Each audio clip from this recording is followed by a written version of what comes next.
আসসালামু আলাইকুম সুপ্রিয় শিক্ষার্থীরা, আশা করছি সবাই ভালো আছো আর স্বাস্থ্যবিধি মেনে চলার চেষ্টা করছো। আজকে একাদশ ও দ্বাদশ শ্রেণীর অর্থনীতি প্রথম পত্রের ভোক্তা ও উৎপাদকের আচরণ এই অধ্যায়টি নিয়ে আজকে ক্লাস পরিচালনা করব। আমি মোর্শেদা আক্তার, সহকারী অধ্যাপক, অর্থনীতি বিভাগ, ধামরাই সরকারি কলেজ, ঢাকা। ভোক্তা ও উৎপাদকের আচরণ এই অধ্যায়টি মোটামুটি একটি যথেষ্ট ব্রড একটি অধ্যায়। এখানে চাহিদা, যোগান, চাহিদার স্থিতিস্থাপকতা, যোগানের স্থিতিস্থাপকতা, তারপর সমীকরণগুলো নির্ধারক, ডিটেলস আলোচনা করা হয়েছে। চাহিদার সংকোচন, প্রসারণ, হ্রাস, বৃদ্ধি। এই অধ্যায়টি শেষ করতে আমাদের উপযোগ বেশ কয়েকটি ক্লাসের প্রয়োজন হবে। তো আজকে আমরা যে বিষয়টি নিয়ে আলোচনা করব সেটি হচ্ছে চাহিদার নির্ধারক। আমরা চাহিদা বিষয়টিকে আমরা কিভাবে নেই বা কিভাবে বুঝি, কতটুকু বুঝি, এবং চাহিদার নির্ধারক বলতে আমরা কি বুঝি, নির্ধারকের বিষয়ে আজকে নির্ধারক সম্বন্ধে আমরা মোটামুটি একটু ডিটেলস আলোচনা করব। তো আমরা স্লাইডে চলে আসি।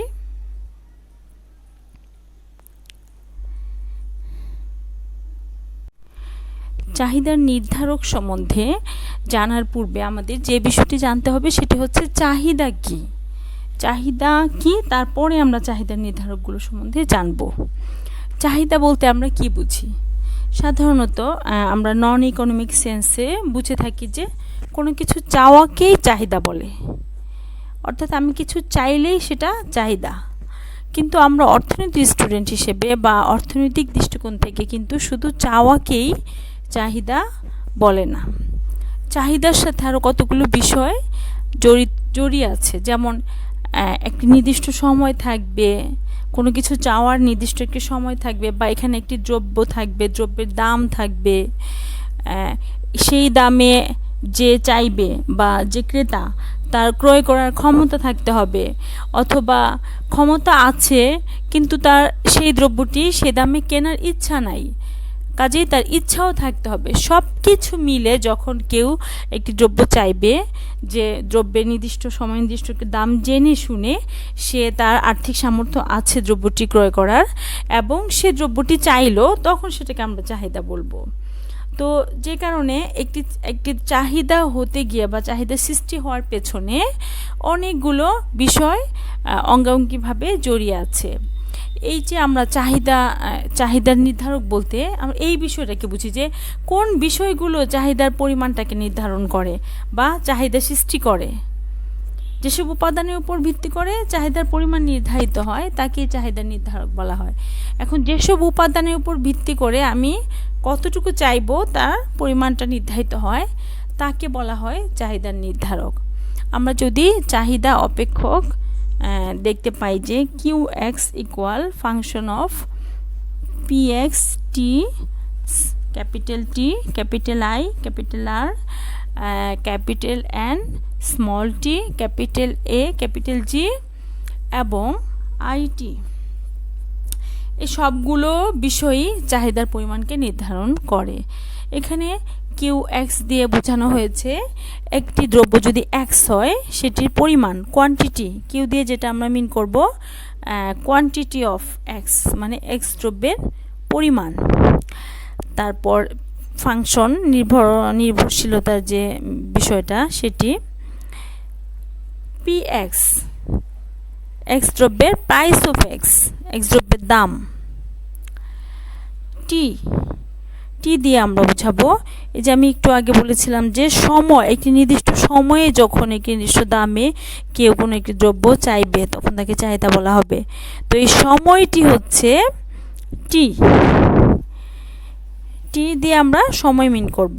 I, income K capital I দিয়ে আমরা বুঝবো আয়। আমার আয় খুব সীমিত, কিন্তু আমি যদি খুব বিগ বাজেটের কোনো একটি দ্রব্য চাহিদা করি তাহলে আমি সেটা চাহিদা করার পেছনে আমার যৌক্তিকতা বা চাইলেও সেই দ্রব্যটি আমি পাবো না, কাজে সেটাকে চাহিদা বলা হবে না। কাজে কোনো কিছু চাওয়ার পেছনে তার আয়ের একটা সামঞ্জস্যতা থাকতে হবে। আর দিয়ে, ক্যাপিটাল আর দিয়ে আমরা বুঝাচ্ছি রিলেটেড যে দ্রব্যগুলো সেগুলোর দাম। তারপরে এন দিয়ে বুঝাচ্ছি নাম্বার অফ, যারা ক্রেতার সংখ্যা, নাম্বার, ক্রেতার সংখ্যা যদি কোনো একটি বাজারে অনেক বেশি থাকে তাহলে অবশ্যই সে বাজারে দ্রব্যের চাহিদাও বেশি থাকবে, সংখ্যা কম থাকলে চাহিদা কম থাকবে। কাজেই সংখ্যাটাও চাহিদা নির্ধারণে একটি ভূমিকা পালন করে। টি, টেস্ট, স্মল টি দিয়ে আমরা এখানে বুঝাচ্ছি টেস্ট, রুচি। আমি একটি দ্রব্য চাওয়ার পেছনে অবশ্যই প্রথমতই আমার নির্দিষ্ট আয় থাকার পরে সেই দ্রব্যটির দাম জানার পরে আমার সেই দ্রব্যটি ভোগ করার রুচি থাকতে হবে। রুচি না থাকলে আমি সেই দ্রব্যটি ভোগ করতে পারবো না বা চাইবো না। এ দিয়ে যেটা আমরা মিন করি অ্যাড, বিজ্ঞাপন। অবশ্যই আমরা জানি যে কোনো কিছু আমরা যখন টেলিভিশনে কোনো কিছু বিজ্ঞাপন দেখি তখন সেই দ্রব্যের গুণগত মান সম্বন্ধে কিন্তু আমরা জানি না, না জেনেই অ্যাড দেখেই আমরা গিয়ে সেটা বাজারে খুঁজি যে এই দ্রব্যটা আছে কি না। তার মানে অ্যাড অবশ্যই একটা ভূমিকা পালন করে একটি দ্রব্য চাওয়ার পেছনে। তারপর হচ্ছে জি, সরকারের ভূমিকা। সরকার অবশ্যই আমাদের যে দ্রব্যগুলো, ব্যবসার যে পরিবেশ সৃষ্টি হওয়া, সামগ্রিক চাহিদা, সব কিছুর পেছনে গভর্নমেন্টের ভূমিকা অনস্বীকার্য। তারপর হচ্ছে আইটি, ইন্টারন্যাশনাল ট্রেড, আন্তর্জাতিক বাণিজ্য। আন্তর্জাতিক বাণিজ্য অবশ্যই একটি দ্রব্য চাওয়ার পেছনে ভূমিকা পালন করবে বা সামগ্রিক চাহিদার পেছনে ভূমিকা পালন করবে। যদি আমাদের অবাধ বাণিজ্য থাকে তাহলে দেখা যায় যে আমাদের দ্রব্যগুলো, বিদেশি ভালো ভালো পণ্যগুলো যখন আমরা অ্যাভেলেবল আমাদের দেশে চলে আসে বা কোনো দেশে চলে আসে তখন তারা নিজ দেশের অপেক্ষাকৃত নিম্নমানের পণ্যের চাহিদা কমিয়ে দিবে এবং বাহিরে পণ্যের উপর নির্ভরশীল হয়ে যাবে। কাজেই আন্তর্জাতিক বাণিজ্য অবশ্যই, আবার সংরক্ষিত বাণিজ্য যদি থাকে যেখানে এক্সপোর্ট ইম্পোর্ট থাকবে না, সেখানে অবশ্যই দেশীয় পণ্যের চাহিদা বেশি থাকবে। কাজে আন্তর্জাতিক বাণিজ্য চাহিদা নির্ধারণের পেছনে ভূমিকা পালন করে। কাজে আমরা দেখতে পাচ্ছি যে মোটামুটি এই উপাদানগুলো বা আরও কিছু বিষয় আছে যেগুলো চাহিদার নির্ধারণে ভূমিকা পালন করে এবং এগুলোকে আমরা বলে থাকি চাহিদার নির্ধারক। তো এই ছিল মোটামুটি চাহিদা নির্ধারকগুলো সম্বন্ধে সংক্ষিপ্ত আলোচনা। আমরা যদি একটু ডিটেলস আলোচনায় চলে আসি, নেক্সট স্লাইডে দেখা যাচ্ছে চাহিদার নির্ধারকগুলো। প্রথম যেটি দ্রব্যের নিজস্ব দাম। অবশ্যই যে দ্রব্যের চাহিদা আমরা করব সেই দ্রব্যের নিজস্ব দাম দ্বারা তার চাহিদার পরিমাণ প্রভাবিত হবে। এখানে চিত্রে দেখা যাচ্ছে এই যে ভূমি অক্ষে ও কিউ দ্রব্যের পরিমাণ এবং লম্ব অক্ষে ও পি দাম নির্দেশিত।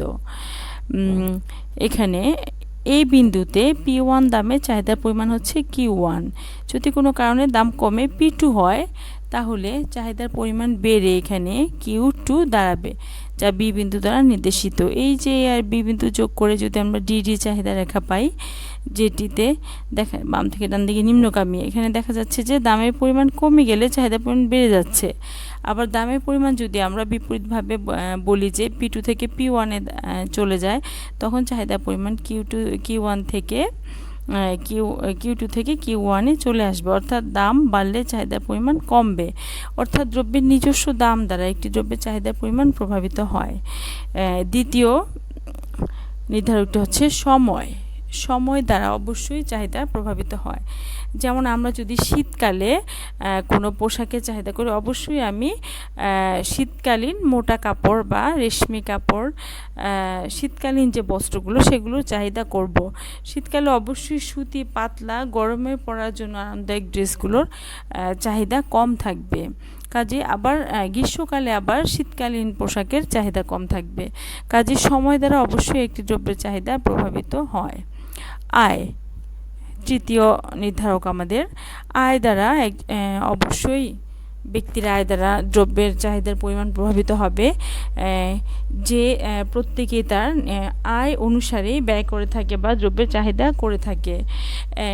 এখানে দেখা যাচ্ছে যে আমরা দ্বিতীয় চিত্রে যদি দেখি ও ওয়াই ক্রেতার আয় এবং ও কিউ চাহিদার পরিমাণ।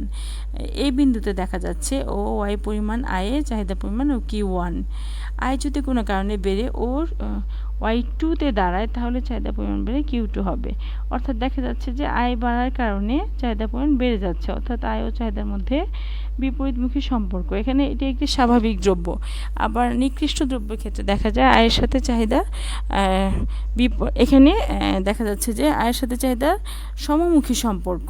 আয় বাড়লো, চাহিদা পরিমাণ বাড়লো, কিন্তু নিকৃষ্ট দ্রব্যের ক্ষেত্রে আয়ের সাথে চাহিদার বিপরীত সম্পর্ক দেখা যায়। সম্পর্কিত দ্রব্যের দাম। অবশ্যই ব্যক্তি বা ক্রেতা দ্রব্যের দাম দ্বারা প্রভাবিত হয়ে চাহিদা নির্ধারণ করবে। সম্পর্কিত দ্রব্যের দাম। এখানে সম্পর্কিত দ্রব্যের দাম বলতে পরিপূরক অথবা পরিবর্তক দ্রব্যের কথা বলা হয়েছে। যেমন চায়ের পরিপূরক হচ্ছে চিনি। এখন কোনো কারণে যদি চায়ের দাম বেড়ে যায়, অবশ্যই এখানে চায়ের চাহিদা কমে যাবে, কাজেই চায়ের চাহিদা কমার কারণে চিনির চাহিদাও কমে যাবে। অর্থাৎ একটি দ্রব্যের দাম বাড়লে তার পরিপূরক দ্রব্যের চাহিদা কমে। আবার পরিবর্তক দ্রব্যের ক্ষেত্রে যদি আমরা খেয়াল করি, একটি দ্রব্যের দাম বাড়লে চায়ের পরিবর্তক হচ্ছে কফি, একটি দ্রব্যের দাম বাড়লে তার পরিবর্তক দ্রব্যের চাহিদা বাড়বে। চায়ের দাম বেড়ে গেলে এখানে চায়ের চাহিদা কমবে। চায়ের চাহিদা কমার কারণে যারা চার ক্রেতা তারা কফির দিকে ধাবিত হবে, তারা কাজেই কফির চাহিদা এখানে বেড়ে যাবে। অর্থাৎ সম্পর্কিত দ্রব্যের দাম দ্বারা একটি দ্রব্যের চাহিদা প্রভাবিত হয়। বাজারে ক্রেতার সংখ্যা।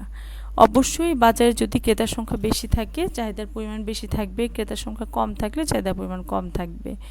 রুচি, বিজ্ঞাপন, এগুলো রুচি যদি কোনো দ্রব্যের প্রতি পজিটিভ হয় তাহলে চাহিদা বেড়ে যাবে, রুচি নেগেটিভ হলে চাহিদা কমে যাবে। বিজ্ঞাপন দ্বারা আমরা সবাই প্রভাবিত হই। আমরা দেখা যায় একটি দ্রব্য ভোগ না করেও টেলিভিশনে বিজ্ঞাপন দেখে সাধারণত দ্রব্যের চাহিদা করে থাকি। কাজেই বিজ্ঞাপনে চাহিদা নির্ধারণে ভূমিকা রাখে। সরকারের ভূমিকা তো অবশ্যই আছে।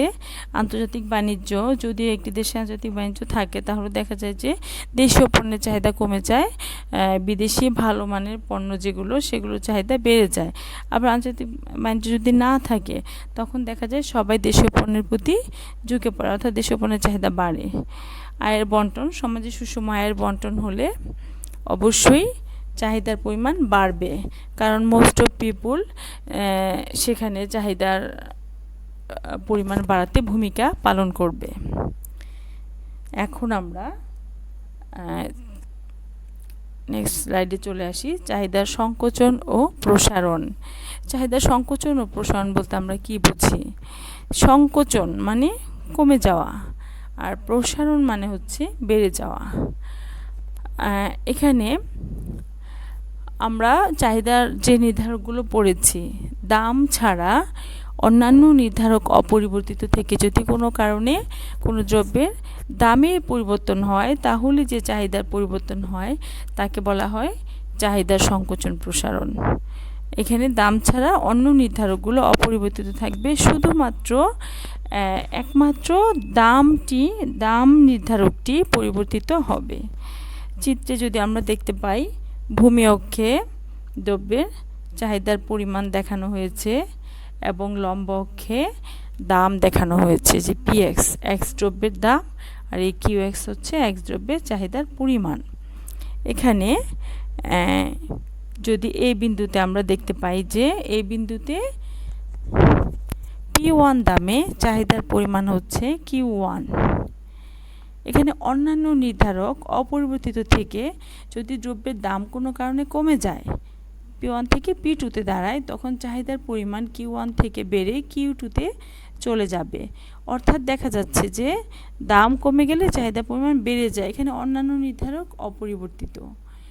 আবার যদি প্রাথমিক দাম আমরা ধরে নেই P2, যা বি বিন্দুতে দেখা যাচ্ছে P2 দামে চাহিদার পরিমাণ Q2, কোনো কারণে যদি দাম বেড়ে যায় তাহলে P2 থেকে বেড়ে P1 হলো, তখন Q2 থেকে চাহিদার পরিমাণ কমে Q1-এ দাঁড়াবে। অর্থাৎ দাম বেড়ে গেলে চাহিদার পরিমাণ কমে যাবে। অর্থাৎ দেখা যাচ্ছে যে অন্যান্য নির্ধারক অপরিবর্তিত থেকে যদি চাহিদার কোনো দ্রব্যের তার নিজস্ব দাম বাড়ে তাহলে তার চাহিদার পরিমাণ কমবে এবং নিজস্ব দাম কমলে চাহিদার পরিমাণ বাড়বে। এই যে এই বাড়া কমার বিষয়টি যদি আমরা একই চাহিদা রেখা থেকে প্রকাশ করতে পারি, একেই বলা হয় চাহিদার সংকোচন ও প্রসারণ। আমরা এরপরে চলে আসব চাহিদার হ্রাস বৃদ্ধি। হ্রাস বৃদ্ধি বলতে আমরা কি বুঝি?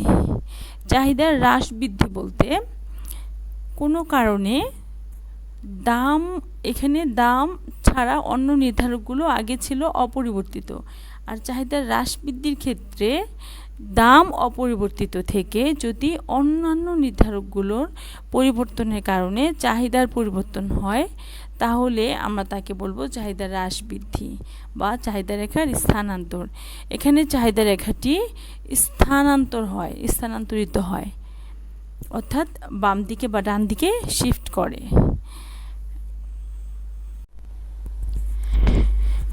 এখানে আমরা যদি খেয়াল করি, লক্ষ্য করি, D1 প্রাথমিক চাহিদা রেখা, আমরা ধরে নিলাম P1 দামে C1 বিন্দুতে যেটা নির্দেশ করছে, এই যে C1 বিন্দুতে, এই P1 দামে C1 বিন্দুতে দেখা যাচ্ছে চাহিদার পরিমাণ Q2। C1 বিন্দুতে চাহিদার পরিমাণ Q2।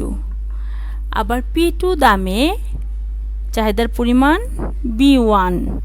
Q3 এবং P3 দামে চাহিদার পরিমাণ Q4।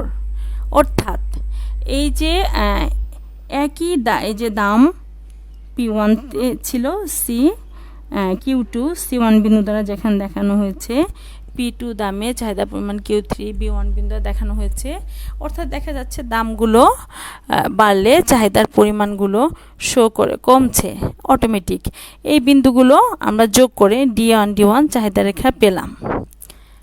এখন কোনো কারণে ভোক্তার আয় বেড়ে গেল, আয় বেড়ে গেলে দেখা যাবে সে আগের দামেই, এই P1 দামি ভোক্তা আগে যেখানে C1 বিন্দুতে Q2 পরিমাণ দ্রব্য ভোগ করত, এখন আয় বেড়ে যাওয়ার কারণে সেই P1 দামি এই C2 বিন্দুতে Q1 পরিমাণ দ্রব্য ভোগ করবে।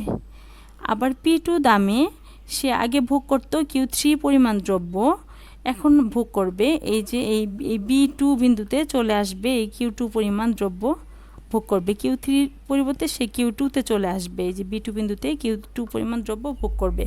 অর্থাৎ দেখা যাচ্ছে যে তার দাম একই আছে কিন্তু আগের একই দামে তার আয় বেড়ে যাওয়ার কারণে তার ভোগের পরিমাণ বেড়ে যাচ্ছে। আবার যদি আমরা এখানে খেয়াল করি, দাম যখন P3 তখন ভোক্তা আগে ভোগ করত এই A1 বিন্দুতে Q4 পরিমাণ দ্রব্য, এখন সে A2 বিন্দুতে এই Q3 পরিমাণ দ্রব্য ভোগ করবে। অর্থাৎ দাম একই আছে, সে আয় বেড়ে যাওয়ার কারণে তার এই ভোগের পরিমাণ প্রতি ক্ষেত্রে বেড়ে যাচ্ছে। এই বিন্দুগুলো যোগ করে আমরা পেলাম D2 রেখা। অর্থাৎ আয় বৃদ্ধি পেলে ভোক্তার ভোগ রেখাটি বা চাহিদা রেখাটি, এখানে চাহিদা রেখাটি ডান দিকে শিফট করবে। আবার যদি আমরা বিপরীত দিক থেকে আমরা লক্ষ্য করি তাহলে দেখা যায় যে P1 দামে যদি ভোক্তার প্রাথমিক আয় ছিল এখানে D1 চাহিদা রেখায়, সে P1 দামে C1 বিন্দুতে Q2 পরিমাণ দ্রব্য ভোগ করত। কোনো কারণে তার আয় যদি কমে যায় তখন সে C3 বিন্দুতে, এই যে C3 Q3 পরিমাণ দ্রব্য ভোগ করবে। অর্থাৎ দাম কিন্তু একই আছে, P1-ই আছে, কিন্তু তার আয় কমে যাওয়ার কারণে সে তার ভোগের পরিমাণ এই Q2 থেকে Q3-তে নিয়ে আসবে, অর্থাৎ কমিয়ে দিবে। আবার এই P2 দাম যদি আমরা খেয়াল করি, P2 দামে আগে সে ভোগ করত Q3 পরিমাণ দ্রব্য, এখন তার আয় কমে যাওয়ার কারণে সে এই ভোগের পরিমাণ কমিয়ে Q4-এ চলে আসবে। অর্থাৎ দাম P2 আগের মতো স্থির আছে কিন্তু ভোক্তা তার ভোগের পরিমাণ কমিয়ে দিচ্ছে আয় কমে যাওয়ার কারণে। আবার এখানে যদি আমরা লক্ষ্য করি, দাম P3-তে আগে ভোগ করতে ভোক্তা Q4 পরিমাণ, তার ভোগ আয় কমে যাওয়ার কারণে সে এখানে 0-তে চলে আসবে দ্রব্য, এই দ্রব্যটি সে ভোগ করবে না।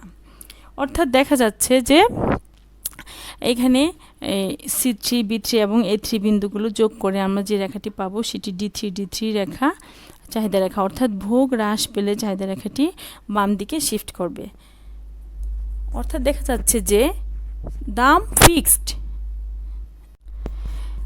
অর্থাৎ দেখা যাচ্ছে যে দাম আগের মতোই আছে, কিন্তু আয় কমে যাওয়ার কারণে ভোক্তা তার চাহিদার পরিমাণ কমিয়ে দিচ্ছে, অথবা আয় বেড়ে যাওয়ার কারণে ভোক্তা তার চাহিদার পরিমাণ বাড়িয়ে দিচ্ছে। তো এভাবে আমরা আয় ছাড়াও রুচি, অভ্যাস, পছন্দ প্রত্যেকটা নির্ধারক নিয়ে আমরা এভাবে আলোচনা করতে পারি যে দ্রব্যের নিজস্ব দাম স্থির থেকেও যদি অন্যান্য নির্ধারকের চেঞ্জ হয়, পরিবর্তন হয়, তাহলে ভোগেরও পরিবর্তন হয় বা দ্রব্যের চাহিদার পরিমাণও পরিবর্তন হয়। এই যে এই পরিবর্তনটি দেখানোর জন্য আমাদেরকে চাহিদা রেখা শিফট হয়ে যাবে অটোমেটিক। চাহিদা বাড়লে চাহিদা রেখা ডান দিকে শিফট হয়ে যাবে, একই চাহিদা রেখায় থেকে আমরা এটি শো করতে পারবো না। এটি কি বলবো আমরা, চাহিদার হ্রাস বৃদ্ধি বা চাহিদা রেখার স্থানান্তর। এখানে প্রাথমিক চাহিদা রেখাটি ছিল D1, আয় বেড়ে যাওয়ার কারণে যেহেতু চাহিদার পরিমাণ বেড়ে গেছে, চাহিদা রেখা স্থানান্তরিত হয়ে D2 হয়েছে, এবং যদি কমে যায় সেক্ষেত্রে স্থানান্তরিত হয়ে D3 অর্থাৎ চাহিদা রেখার স্থানান্তর। তো এভাবে আমরা একটি দ্রব্যের নিজস্ব দাম স্থির থেকে অন্যান্য নির্ধারকের পরিবর্তনের ফলে কিভাবে চাহিদার পরিবর্তন হয় সেটি চাহিদা রেখার স্থানান্তরের মাধ্যমে ব্যাখ্যা করতে পারি। তো আজকে এ পর্যন্তই। নেক্সট আমরা চাহিদার অন্য কোনো টপিক নিয়ে নেক্সট ক্লাস আমরা পরিচালনা করব। ধন্যবাদ সবাইকে।